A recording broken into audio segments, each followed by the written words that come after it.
the etymology of person is personare. It means to resound through. It came from theater, from the masks, and the sound came out of the mask.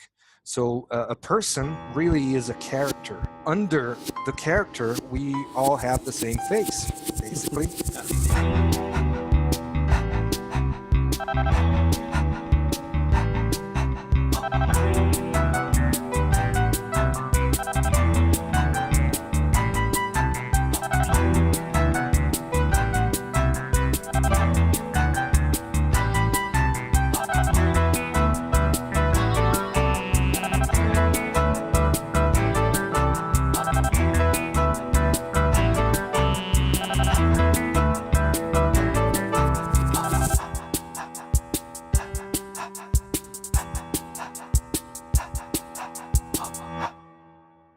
Ivan Cenzi is the curator of the blog Bizzarro Bazar. Ivan states that his blog is the privileged place where the unusual, the uncanny, the obscene, and the liminal are approached without the slightest concession to morbidity. Ivan says that he has always felt the only appropriate response to this universe is one of awe and amazement. Ivan has been described as an evangelist of dark wonder, an intellectual Charles Fort with the intrepidity of Indiana Jones and the morbid wit of Edgar Allan Poe. In this episode, we talk with Ivan about anatomical museums that have been forgotten due to being seen as too macabre or morbid, how a closer relationship with death has been removed from most Western mainstream conversation, and how death reminds us that we are basically still animals, a concept that we can struggle with on a deeper level. Oh, and there's a real human skull in this episode too. Please support the show by liking and sharing this episode on social media, and to make sure you don't miss out on any future episodes, sign up for our newsletter at deathhangout.com. Now, grab your favorite beverage and settle in for the awe and wonder of death. When I look at your website, which is a very, very interesting website, there's a tagline, and the tagline is keeping the world weird. And I like that, you know. So can you explain us this tagline? So what do you do, and what do you mean by keeping the world weird? Well, you know, the website, which I started in 2009, actually deals with everything strange, macabre, and wonderful. The idea is to give importance to diversity, and my idea of wonder is actually quite different from, I don't know, the Disney idea or the Hollywood idea of wonder. It goes back to Plato and Aristotle, who put wonder at the core of any honest philosophical research. The original term they used was tauma, which is usually translated with the word wonder, but it has actually a double meaning. On one side, on one hand, there's the awe, the astonishment at nature's credible imagination of the thousands and thousands of creatures and life forms and so on and so forth. But on the other side, there's also the fear, the unsettling feeling of looking at the stars, at the cosmos, and wondering, what's this? Why am I here, right? What I tried to do is to give back to wonder its original dominion on darkness and shadows, in contrast with this modern simplification of the term. But of course, one part of that is the amazement at all of the strange ways that this world is basically telling us something, and the symbols that we use to elaborate that, basically it's an invitation to being proud of being a little different. It's like a freak pride, if you will. It's basically this kind of feeling of awe at all of these incredible things that happen in the world, and the stories, and all of the objects and life forms and all that. I talk about nature, I talk about history, I talk about medicine a lot, and I tackle all of these subjects, bearing in mind that everything that is a little bit shocking, you know, might put you off at first, but if you care to step forward and analyze it, then it unveils lots of deeper and deeper layers of insight. There's lots of stories and things related to death, by the way. And I like the way that the shocking aspect of your stories. To me, it's the opposite of what you can see on Facebooks, you know, like these posts where everything is so glitterish and sunny and everything are smiling. First thing, when you read the stories that you have, you're just like, wow, you're in shock. We are not used to this, you know, darkness of death or all these stories. But when you dare to read the stories, they are very interesting, and it tells you, as you mentioned, it tells you something about us as human. There's these things that we have inside, deep down, and we refuse to see. As you said, we're not used to these kind of stories. One of the interesting things is that we were used to them just, 150 years ago. That's one of the things that always amazes me, that you don't need to go very far. I mean, you just go back 100 years in your own country and you see a way of dealing with death, namely, that is, you just don't understand what your grandparents were thinking, actually. I was researching for one of my books, for example, found out about stories, in charnel houses in ossuaries at the end of 19th century. They used to do these sacred theatrical plays and representations using real bodies as props, basically, and building the sets inside the ossuaries and stuff like that. And you really begin to wonder. We all know that, we talk a lot about death removal and the medicalization of the corpse, which happened roughly during the First World War. And sometimes you stumble upon some of these stories and you get a feeling that is much more concrete about how close people were to death and dead bodies at the time. And in Italy, we have a lot of these places that are full of history and of stories. I mean, some of those places I explored in my books, and they're full of anecdotes, and they show us, like, for example, in the catacombs of Palermo, which hold the largest collection of natural and artificial mummies in the world. People would actually take their children down to teach them about family history and to meet their ancestors there. And they would choose their place there carefully and choose what niche they would be put in after they were dead and mummified, and they chose carefully their neighbors for eternity. And it was very natural, and all this basically changed at the turn of the century. We often talk about the psychological effects of the removal of death, the fact that we are not able to elaborate grief anymore. We have lost our rituals. We talk about the social effects of the removal of death, for instance, the reluctance of addressing end-of-life issues and all that. But we rarely talk about the effect that the removal has had on our heritage. In particular, I'm thinking about Italy, those sites that were originally meant as a way to put the viewer in contact with death, to study death, to understand it. And so there are in Italy a lot of sacred places that put you in contact with human remains. And there's lots of anatomical museums, and they all struggle to gather funding.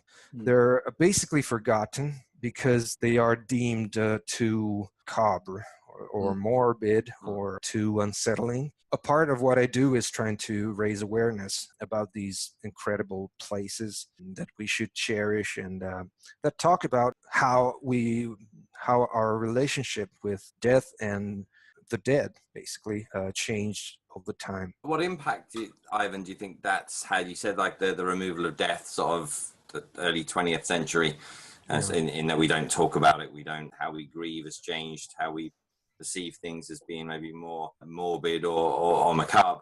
What impact do you think that's had on just how we, as a society, I suppose, go about our lives? You said you see something changing. What impact is that change? The impact is both individual, psychological, and a lot of people are basically unprepared to deal with death. I mean, the fact that we are having this death hangout means that something probably is changing. But for the generation of our parents, probably it was more difficult. I think that the problem of death, is very ancient, and the idea of Havel Havalim, the vanity of vanities, is something, has been very influential in Western culture, from the Kohelet, the Ecclesiastes, throughout the history, and it has given rise to, on one hand, to all of the macabre art and all of those threads, but it also basically means that death devoids our life of any meaning. The fact that we die seemed to make everything futile. And this is a thought that basically we cannot get over. By removing this thought, I think that basically society has given up a way to tackle this thought and to come up with symbols and arguments and ways of making it allegorical. That's how we always try to react. Think about embalming, for example, the way we refuse basically our nature in some ways. We always try to set ourselves apart from nature. We built geometrical cities, with shapes that are not usually found in nature. We basically denied every bestial tract of ourselves, from our sex to our bodily fluids to the idea of death and decomposition, and we tried to embalm our bodies. We tried to put our dead in mausoleums and concrete graves so they don't return to earth. And basically we do not like to be reminded of animals. And I see this contrast between nature and culture as something that we need to come to terms in some ways. We've always done that by making death symbolic. It's something that we've done since even burial is basically a symbol, is like saying we can't leave the body of our loved ones to atmospherical agents or to animals. And basically we're making the dead body symbolic by that. Coming back to your question, I think that kind of elaboration of death and the meaning of death, which is basically talking about the meaning of life, that's the same thing, is something that we cannot shy away from. It's something that we should we should look at our own existence and our own condition in the eye. Can you share some of these stories? You told us at the beginning that what our grandfathers or grandparents or great-grandparents did at the time, and their relationship to death was way different to what we are doing right now currently. So can you share some stories maybe? One of the stories that I never get tired of telling is the one about the punished suicide. In 1863, a young girl, 18 years old, jumped into a river in Padua, Italy. She was probably lovesick. We don't know very much about her. But at the time, the head of the Anatomy Institute in Padua was Lodovico Brunetti, who had come up with his own method for preserving anatomical specimens, and it was called tanization. And as soon as he heard that the young girl had drowned, he asked for her body to be taken to him in order to experiment. So what he did was he basically peeled the face of her of the little girl off, and he fixed the skin with his method. He basically laid the skin back on a cast that he had made before of the girl. At that point, he realized that in taking out of the water, the body out of the water, the men had teared some parts of the girl's face because they used hooks, and so the skin was lacerated. Because he was a perfectionist, evidently, he thought that he could mask these little imperfections by mounting some snakes that, as if they were devoured, basically to show the girl's punishment in hell for taking her own life. And let me show you the picture of this. He called that the punished suicide, of course. I don't know if you see that, but this is the result. Wow. Okay, so it's very, very grotesque and unsettling. And if the story ended there, he could look like a lunatic or something. But the story doesn't end there because first thing, this work to her parents. The parents congratulate him because he had managed to actually preserve the girl's traits and face perfectly. And 4 years after that, he asked the university to fund him in order to go to the great exhibition in Paris. The committee grants him the money. So he goes to Paris. You would think that there a piece like that would cause some kind of uproar, but it didn't. He actually won the Grand Prix for arts and crafts. So he was not the crazy loon, because what he did was understood by the parents, by the university, and by all of the thousands of people who came to Paris to the exhibition. So there you see, it's clear that an object like that is very troubling for us, also because it is some kind of intersection of medicine, art, and also it is a sort of allegory, the afterlife. So it also has a sacred aspect. It's something that we cannot fully understand, at least in poor taste for us. But at the time, it was not a scandal. It was understood as a possible way of dealing with death, and surely showing a technical advance in preservation. But also, since the early modern era, the three branches of human research, science, art, and religion, were not so separate as we used to think. They were basically the same thing. They overlapped a lot. One of the objects that is still visible in Padua, in the Morgagni Museum, it's an object that shows the kind of stuff that I'm interested in. Over the shock element can tell us a lot about our past and also the way we changed. I believe you have other objects that you can show us. We were talking about the idea of the overlapping of science, anatomy, religion, and art. And I have here a 17th century crucifix, a wax crucifix, which is beautifully modeled. I don't know if you can see it. Yeah. This is from a Sicilian school of ceroplastic, and it was produced basically at the time when the first anatomical Venuses were produced. And in fact, its chest opens up. Whoa. And you can see inside the body of Jesus Christ.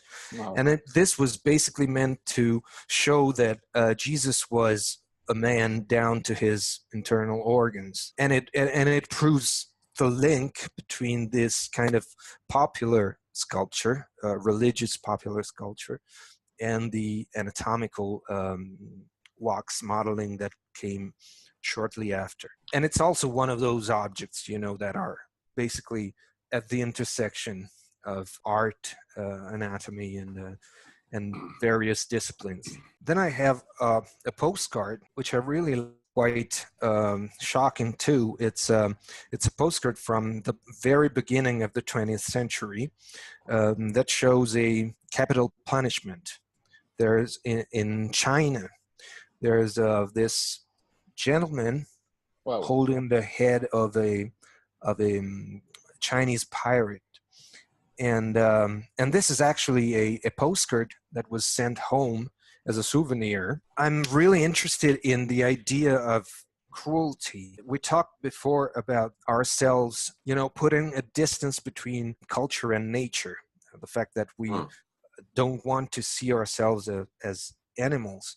And cruelty in this regard is very interesting because etymologically it has a double etymology. It comes from cruor, which means gore and blood, but it also comes from crudus, which means raw, as in raw meat. And Lévi-Strauss famously talked about the passage from eating raw food and cooking food as a passage from the natural state to the cultural state, as the foundation, basically, of ancient societies and ancient cultures. Actually, cruelty is one of the things that we have refused and limited to some acceptable environments and bubbles in our societies.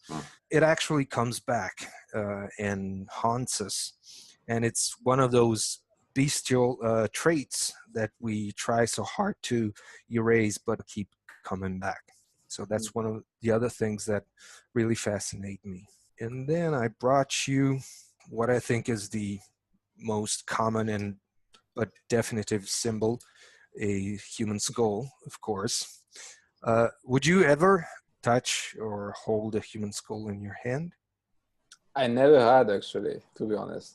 I don't think I have. I would, but I don't think I have. You would anyway, because many people just, they look at it, but if you hand it to them, they just, whoa, back away.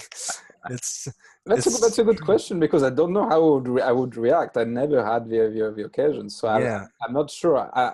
I guess I would be curious. I will hold it, but I think in my mind I will disconnect this as a human thing. I think I will just look at this as an object, not as someone or somebody. As a subject, right? Yeah, as a subject. Yeah. I imagine though, if you don't do that disconnect, then it would be a very grounding and connecting experience just to that whole life-death process. Just the actual act of holding it, I think. Yeah. What's your view, Ivan? I mean, you have one in your hand, so. Yeah. How is it? Yeah, I think it's one of the beautiful things is that, as you said, it is both an object and a subject. I can study it. I can study all the different bones that make it up. But at the same time, this was a human being. Yeah. It is a remains of a human being. It is a problematic object in some ways, and but it's also because it is so invested with symbol. If you think about it, no other bone in the body has so much meaning as the skull. It wouldn't be the same thing if I were holding a tibia or something, because the skull is basically the ultimate face, right? That's under our masks of flesh and blood. And if you think about it, that's the problem of identity. Once again, the etymology of person is personare. It means to resound through. And it came from theater, from the masks, and the sound came out of the mask. So a person really is a character. Under the character, we all have the same face, basically. And that's why a skull is so strong a symbol. And at the same time, it's also somehow a metaphor for the whole universe, which is enclosed in our cranium, because the first vertebra that holds up the skull is called the Atlas, like the Greek god that was holding the world upon his shoulders. And so, I could go on and on, but this is one of the most symbolic and also most touching and emotionally problematic objects that one could have in a collection. What's the usual reaction that you get? For us, even if we have this topic of death, it's theory. We talked about it, we like it's an idea somehow, but to actually feel, to actually hold this, to actually touch it, to actually see it in picture, there's a strong reaction. I'm just like, there's something in me that says, no, it's too much. I cannot handle that. What is the typical reaction that you get? There's a very striking difference from seeing a skull behind a glass and when I actually open the glass. But there's also a difference between adults and children. Children just love this. They just love it. They just they're fascinated by all this. I guess it's because they don't have all of the meta constructions and stuff like that. It's usually adults who are afraid of what would happen to the kids if they saw this. I think that collecting curiosities is basically a thing for a person that has never really grown up. It's something like that. I mean, it's the collector is an eternal child in some ways. So these are things that children understand very well. There's a piece you wrote about your own death, that you wanted your death to be delicate, quiet, and discreet, but you didn't think that was a possibility. Can you just say some more about that? What I meant is to go unnoticed, basically, not leaving traces behind. But that was an ideal thought that I had when I was younger. And actually, as you grow older, you understand that the other face of loving and being loved is the fact that you will miss somebody when they're gone, and you will be missed. And so basically, your death is not just a private incident, but it will affect people, and you will be affected. So basically, what I was saying is that it's not possible probably for me to go that way, because my death will leave some kind of sorrow behind. And what I wrote in the article was basically that I wished that that kind of sorrow would be understood as a sign of love, and would be used to the memories and the affection could be used to mend the pieces together. The interesting point just on the fact that, as you said, it's not a death, it's rarely a private affair. So it's like how we die just as how we live is that's gonna leave something. So even in that, there's a reason to do it as best we can. I used to think like I would, if I am told that I have that I'm a terminal, that I have just 1 month to live, I will retreat on a mountain like a Buddhist monk or something. But you never can do that, and basically the fact that you love and interact with people makes your death basically a public event. We hope you enjoyed this week's episode.